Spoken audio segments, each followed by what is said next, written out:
Tasik ya memang keputusan yang berat karena itu tidak populis lah, tidak berpihak kepada rakyat gitu. Pasti ada pertimbangan ke situ. Tapi setidaknya ya kita harus memikirkan juga dari sisi yaitu ilmiah dan amaliyahnya harus seimbang gitu. Abah sudah jauh ya sejak jauh sebelum corona bahwa sajadah itu adalah masjid kita. Sajadah itu adalah tempat tersuci di kolong langit. Dimanapun itu Anda berada, baik di pasar, di toko, di tajuk yang paling terpencil sekalipun, kalau sudah digelar sajadah, itu menjadi tempat yang paling suci di kolong langit. Nah, jadi Abah sudah berkata seperti itu sudah sejak beberapa bulan sebelum adanya corona ini, ya kan? Nah itu ya kita harus berpikir ke situ gitu. Oh iya, gitu. Abah mungkin sudah mengetahui, bukan mungkin lagi, pasti sudah mengetahui akan keadaan seperti ini. Makanya beliau mengeluarkan statement seperti itu gitu. Manakala sudah digelar sajadah, maka itulah masjid kita, tempat sujud kita. Maka datangilah dengan sholat syukur wudu dulu, lalu kemudian tahiyatul masjid, seperti itu. Ya. Jadi tidak menjadi kesulitan bagi kita apakah kita harus sholat Jumat atau tidak, karena justru masjid sudah ada di rumah kita, gitu dalam keadaan seperti ini. Gitu. Dan ya belum tentu mereka yang di luaran yang teriak-teriak kenapa Jumatan dilarang dan lain-lain. Belum tentu mereka adalah orang-orang yang suka Jumatan. Belum tentu mereka yang orang-orang suka ke masjid 5 waktu. Ya, gitu. Jadi kita mah sudah bertindak secara konkret justru gitu. Dengan menggelar sajadah, gitu. Itu sudah menjadi masjid. Betul, Pak Kiai. Mohon koreksinya lah kalau saya kurang ya dalam menyampaikan itu. Ya ini mah curhat aja sih gitu. Bukan termasuk khidmat ilmiah ya, karena ini curhat saja. Kalau khidmat ilmiah harus pakai kopea, harus pakai ini ya, wujud takwa gitu. Kalau dari saya segitu, nanti besok kita bahas lagi lebih dalam lah. Mangga Pak Kiai. Cukup bagus. Assalamualaikum warahmatullahi wabarakatuh. Waalaikumsalam. Ini ada berapa orang ini? Warahmatullahi wabarakatuh. Tambahan Kang Ustadz Dangkor, Kang Ustadz Andre.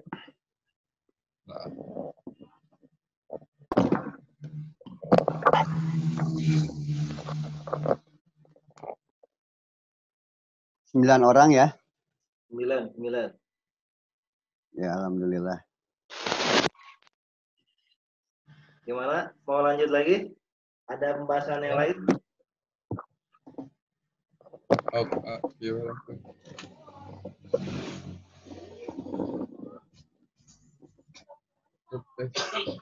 Kalau enggak, jangan.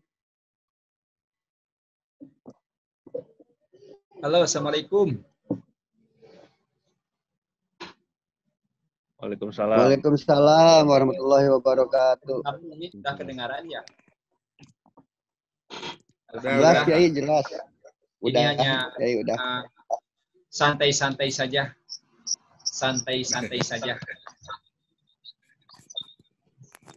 Dalam saat ini kita sedang diuji oleh Allah Subhanahu wa taala dengan wabah virus corona. Abah telah mewanti-wanti kita ikuti agama dan negara saja. Itu yang paling aman. Sesuai dalam tanbih, ikuti agama dan negara saja. Pasti mereka bagi yang ada ikhtiar zahir, ada ikhtiar ruhani. Ikhtiar zahir sudah dilakukan oleh pemerintah. Dan kita juga jangan berpikiran negatif. Jangan berpikiran negatif itu juga sudah sesuai dengan aturan Rasulullah SAW. Kita juga pernah mendengar Rasulullah Shallallahu Alaihi Wasallam pernah bersabda, jika tidak sami'tum bi ta'uni di ardi fala tadkhulu, bahkan fala takhrujuha, jika kalian mendengar ada ta'un di wabah, ada wabah di satu daerah, maka kalian tidak boleh datang. Ini sudah diajarkan oleh Rasulullah Shallallahu Alaihi Wasallam. Dan jika ada ta'un di daerah kita, fala takhruju biha, dan kita tidak boleh keluar ke daerah yang lain atau ke negara yang lain. Ini sudah kita lakukan. Mudah-mudahan solusi di antara ikhtiar secara zahir, Maaf ya, ini terganggu. Ada peraturan. Masker cuma. Masker. Harus pakai masker, ada patroli polisi. Jadi keluar rumah harus pakai masker. Hati-hati. Ya, kita ikhtiar. Tapi kita jangan takut. Insya Allah guru kita telah mengajarkan satu tiga Adik sayyidul murid yuqatilu bi'adul kajidi wa syaitin wa yadfa'una laka. Dikir itu pisaunya murid yang bisa mengalahkan jin, setan, musuh, juga menolak berbagai macam bala. Bala yang paling besar bagi kita adalah bukan wabah virus corona. Apa yang paling besar? Ketika kita lalai kepada Allah, ketika kita lupa kepada Allah, ketika kita meninggalkan sholat, kita sulit untuk melaksanakan perintah Allah, itulah wabah yang paling besar. Kalau seandainya ada orang yang kena positif virus corona, tapi ia makin rajin ibadah kepada Allah, lebih bagus orang yang sakit seperti itu daripada yang sehat makin jauh kepada Allah Subhanahu wa taala. Al-musibatu sirajul arifin. Ya, kita lihat di dalam kitab Kasyafatul Qulub, Imam Al-Ghazali pernah mengatakan al-musibatu sirajul arifin. Sayyidina Al-Baghdad mengatakan musibah itu cahayanya orang yang mengenal Allah.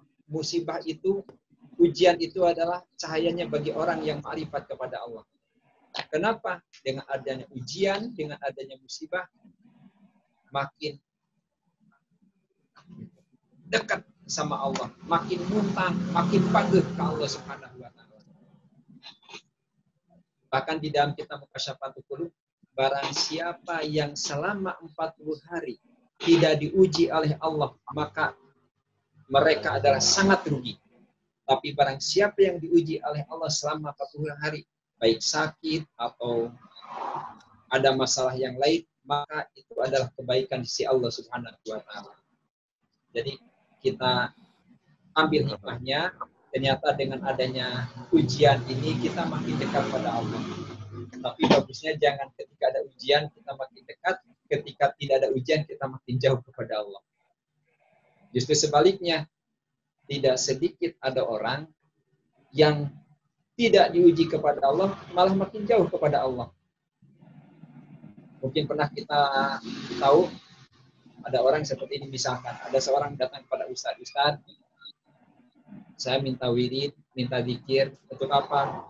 Usaha saya sepi. Terus apa lagi? Banyak hutang. Si Ustaznya kasih wirid. Berapa wiridnya? Sekian hari. 10 hari, 20 hari, 30 berapa hari Ustaz? 40 hari. 40 hari diamalin, ternyata apa? Diamalkan, datang lagi itu. Orang datang itu Ustaz, alhamdulillah saya sudah 40 hari saya amalkan. Gimana sekarang hutangnya? Masih Ustaz, hutang belum kebayar. Anak sakit-sakitan. Ini tetap saja Ustaz. Kata si Ustaznya, tenang, tambah lagi 40 hari lagi. Tambah bangun malam, dia mulai zikir wiridnya. Sudah sampai 40 hari. Gimana hasilnya? Balik lagi ke Ustaz. Adalah apalagi datang ke sini? Ustaz, alhamdulillah 80 hari. Salat yang mulai belum pernah batal. Ba'da salat zikir belum pernah batal. Bayangkan 80 hari. Bagaimana hasilnya? Ustaz, makanya saya datang ke sini. Wirid-wirid, dikir-dikir, anggurai hutang can kabayar. Tetap aja sakit masih terus ada. Kata Ustadz, tambah lagi, belum dikabul, 40 hari lagi. Diamalkan 40 hari lagi, bahkan sambil puasa. Total berapa? Total berapa? 120 hari. Datang ke Ustadz. Gimana Bapak, Ibu datang ke sini? Ya Ustadz, alhamdulillah sudah 120 hari saya amalkan, belum pernah ada yang batal. Ya mulai belum pernah batal. Alhamdulillah. Bagaimana sekarang? Ustadz, saya datang ke sini, wirid-wirid, dikir-dikir bangun malam, tapi tidak ada hasilnya. Apa kata Ustadz? Begini, kata Ustadz begini. Malaikat memohon kepada Allah, ya Allah, ada orang punya masalah. Dia datang ke Ustadz, dikasih aurat, disuruh 40 hari. Dia mohon untuk dikabulkan keinginannya. Apa kata Allah? Hai malaikat, jangan dikasih, biarin saja. Ya Allah, ini sudah 40 hari, biarin. Tambah lagi 40 hari. Ya Allah, ini sudah 40 hari. Selesaikan masalahnya, ya Allah. Sehatkan ia, jauhkan dari musibah. Hai malaikat, biarin. Saya nggak akan kasih apa yang diinginkannya. Sudah 40 hari lagi, 120 hari, ya Allah. Mereka itu wiridan. Qiyamul lail, bangun malam. Jangan diberikan apa kehendaknya. Kenapa ya Allah? Karena saya senang melihat ibadahnya. Karena saya senang melihat bangun malamnya. Karena saya senang melihat doa-doanya. Mendengar dzikirnya kepada Allah Subhanahu wa Ta'ala. Tapi tidak sedikit.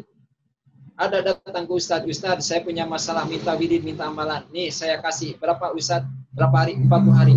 3 hari dikabul. Minta. Malaikat berdoa pada, ya Allah, dia punya masalah, mau 40 hari. Dikasih wirid sama Ustadz, itu baru 3 hari. Minta ini, minta itu. Gimana ya Allah, kabulkan. Berikan semuanya. Kenapa ya Allah? Saya benci melihatnya. Saya nggak suka melihat mereka. Dia sudah biarin kasihan aja semuanya. Saya nggak sudi melihatnya. Nah ini menjadi hikmah bagi kita. Ada ujian, musibah ini adalah ujian dari Allah, kasih sayang Allah. Kasih sayang Allah tidak mesti kita jauh dari musibah. Kasih sayang Allah tidak mesti kita sehat. Kasih sayang Allah itu diberi. Ada virus, dia ada sakit, ada masalah apapun, itu adalah kasih sayang Allah. Tapi kita bisa membedakan mana yang disebut kasih sayang Allah, mana yang disebut azab Allah.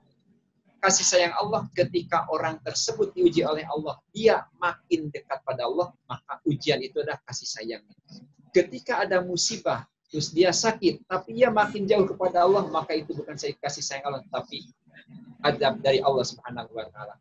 Mungkin itu mudah-mudahan ya, ini hanya sambil ngobrol saja, ada manfaatnya.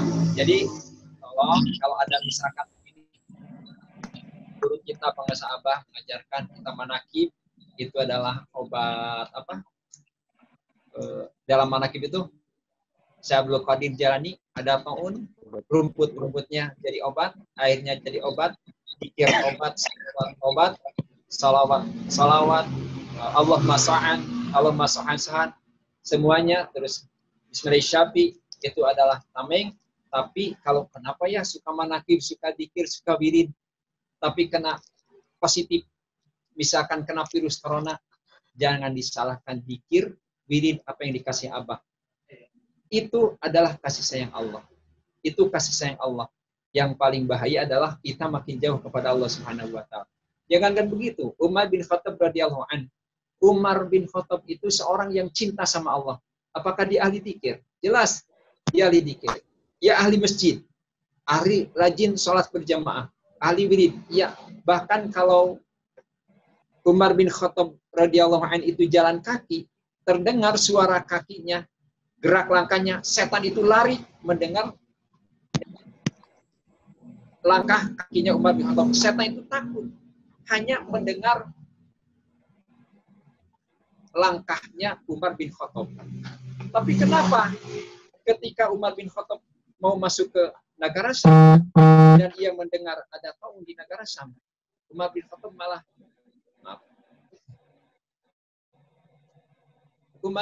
malah menghindar. Ia ahli dzikir. Kan ia ahli tauhid. ahli puasa, ahli masjid, ahli berjamaah. Kenapa ia menghindar? Lebih baik ia kembali lagi ke Madinah daripada ia datang langsung ke negara Sam. Di negara Sam itu kan sebagian keterangan 25.000